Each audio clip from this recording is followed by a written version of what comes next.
प्यारे विद्यार्थियों, आज हम बहुत ही विस्तार पूर्वक गणतंत्र दिवस पर अतिथियों के संबोधन के साथ चर्चा करेंगे।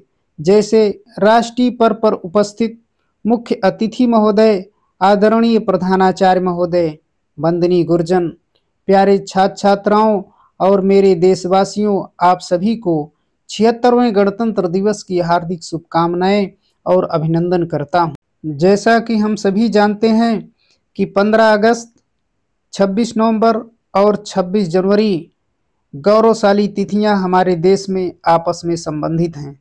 जहां 15 अगस्त 1947 को हम स्वाधीनता दिवस मनाते हैं और 26 नवंबर को संविधान दिवस तथा 26 जनवरी को गणतंत्र दिवस। 15 अगस्त 1947 के पूर्व हम अंग्रेजों के उपनिवेश थे। सारी राजनीतिक व्यवस्थाएं और शक्तियां उनके पास थीं।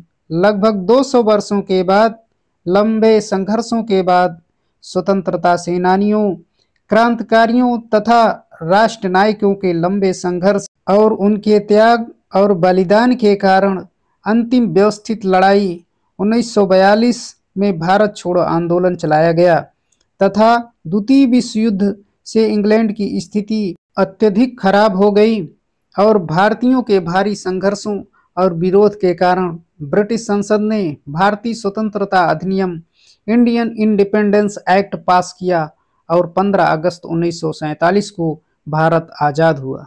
भारत के आज़ाद होने से पूर्व ही ब्रिटिश सरकार ने कैबिनेट मिशन भारत भेजा। कैबिनेट मिशन की संस्तुतियों पर भारतीय संविधान सभा का गठन हुआ। संविधान सभा ने अपना कार्य 9 दिसंबर 1946 को प्रथम बैठक संसद भवन के सेंट्रल हॉल में हुई, जिसमें 389 सदस्य थे, जिसमें प्रांतीय प्रतिनिधि और देशी रियासतों के प्रतिनिधि भी शामिल हुए। 13 से अधिक कमेटियां गठित हुईं, जिसमें प्रमुख समिति थी प्रारूप समिति, जिसके अध्यक्ष डॉक्टर BR अम्बेडकर बने। संविधान निर्माण में अद्वितीय योगदान के लिए उन्हें भारतीय संविधान का जनक कहा जाता है। और अन्य विशिष्ट सदस्यों में BN राव, जो संवैधानिक सलाहकार थे, उनका महत्वपूर्ण योगदान था तथा अन्य प्रमुख समितियों के प्रमुख सदस्य जैसे डॉक्टर राजेंद्र प्रसाद, पंडित जवाहरलाल नेहरू, सरदार वल्लभ भाई पटेल और अन्य सदस्यों ने अलग अलग कमेटियों के माध्यम से संविधान निर्माण में महत्वपूर्ण योगदान दिया। संविधान निर्माण के अतुलनीय योगदान के लिए बाबा साहब डॉक्टर भीमराव अंबेडकर तथा अन्य सभी संविधान निर्माताओं को कोटि कोटि नमन, श्रद्धा सुमन अर्पित करता हूं और हृदय से वंदन और आभार प्रकट करता हूं, क्योंकि जिन जटिल और विषम परिस्थितियों में भारत आज़ाद हुआ, जैसे अशिक्षा, गरीबी, धार्मिक उन्माद, क्षेत्रवाद जैसे ज्वलंत परिस्थितियों को स्वीकार करते हुए दुनिया का सबसे बड़ा लिखित संविधान 2 वर्ष 11 माह और 18 दिन के अथक प्रयत्नों के द्वारा हमारे देश का संविधान 26 नवंबर 1949 को पूर्ण रूप से बनकर तैयार हुआ और इसी दिन अंगीकृत, अधिनियमित और आत्मार्पित हुआ। इसी दिन को संविधान दिवस के रूप में मनाया जाता है। 15 अगस्त 1947 को जब भारत आज़ाद हुआ तो वायसराय का पद समाप्त हुआ, लेकिन साथ ही साथ भारत को 2 डोमिनियन क्षेत्र में बंट गया, भारत और पाकिस्तान के रूप में। डोमिनियन का अर्थ होता है हम पूर्ण रूप से तो स्वतंत्र हैं, लेकिन राष्ट्र का प्रमुख इंग्लैंड का राजा होगा। वायसराय का पद समाप्त हुआ और गवर्नर जनरल डोमिनियन का प्रधान हुआ। 15 अगस्त 1947 से लेकर 1948 तक भारत के गवर्नर जनरल माउंटबेटन रहे और फिर 21 जून 1948 से 25 जनवरी 1950 तक प्रथम भारतीय गवर्नर जनरल चक्रवर्ती राजगोपालाचारी बने और फिर 26 जनवरी 1950 को डॉक्टर राजेंद्र प्रसाद भारत के अंतरिम राष्ट्रपति बने।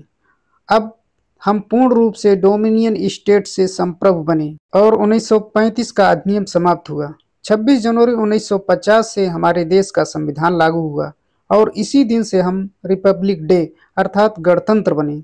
गणतंत्र का अर्थ होता है राज्य का मुखिया, राष्ट्राध्यक्ष जनता द्वारा चुना जाएगा, वंशानुगत नहीं। अब प्रश्न उठता है कि जब 26 नवंबर को संविधान बनकर तैयार हो गया तो संविधान लागू क्यों नहीं हुआ? 26 नवंबर 1949 को संविधान न लागू होने के पीछे एक ऐतिहासिक परिप्रेक्ष्य, एक घटना थी।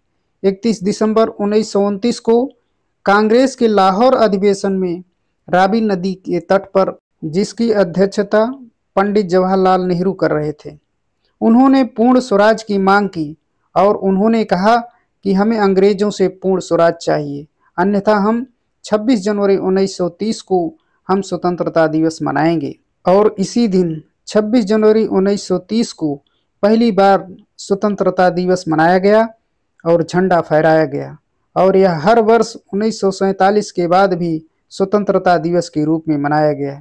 इसी महत्व को बरकरार रखने के लिए संविधान निर्माताओं ने भारतीय संविधान के अनुच्छेद 394 में प्रावधान किया कि संविधान 26 नवंबर 1949 को पूर्ण रूप से बनकर तैयार हो गया, फिर भी 2 माह बाद 26 जनवरी के महत्व को बनाए रखने के लिए, स्वतंत्रता सेनानियों को सम्मान देने के लिए 26 जनवरी को ही संपूर्ण देश में संविधान लागू किया गया और 26 जनवरी को ही गणतंत्र के रूप में मनाया गया, क्योंकि अब राष्ट्र का मुखिया जनता द्वारा चुना जाएगा, न कि वंशानुगत।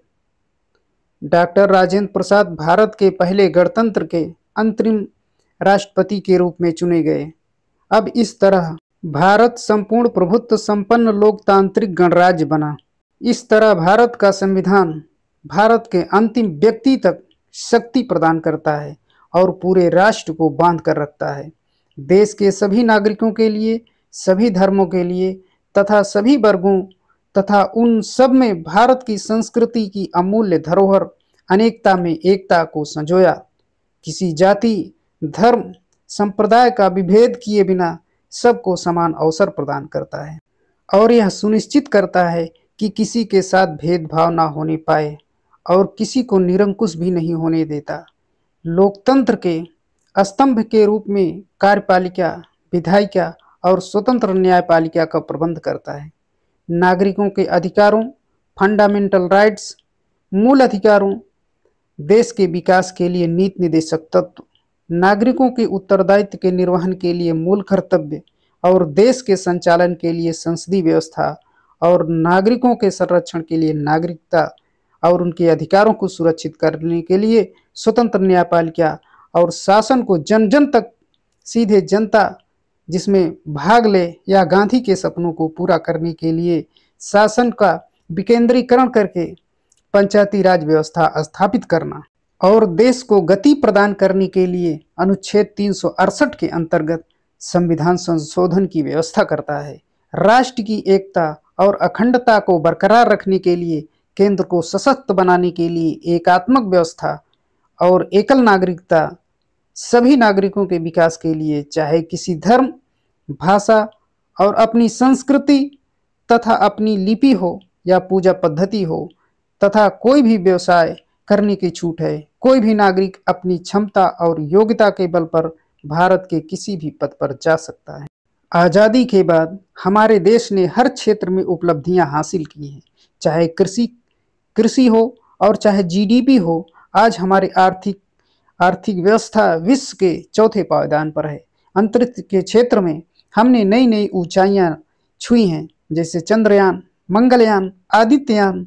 अंतरिक्ष क्षेत्र के विश्व में अपनी पहचान बनाई है और आज हमारी विदेशी निर्भरता भी घटी है। आज हम स्वदेशी मिसाइलों और अस्त्रों को भी निर्मित कर रहे हैं और लगातार हम हर क्षेत्र में नई नई ऊंचाइयां प्राप्त कर रहे हैं। आज हम इस दिवस पर उन समस्त स्वतंत्रता सेनानियों, क्रांतिकारियों, राष्ट्र नायकों को श्रद्धा सुमन अर्पित करते हैं, जिनके कारण हमारा देश आज़ाद हुआ।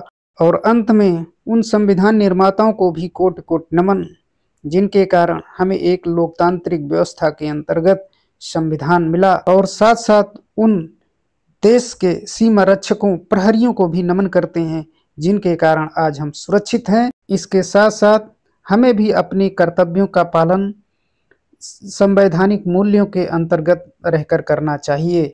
जय हिंद, जय भारत, धन्यवाद।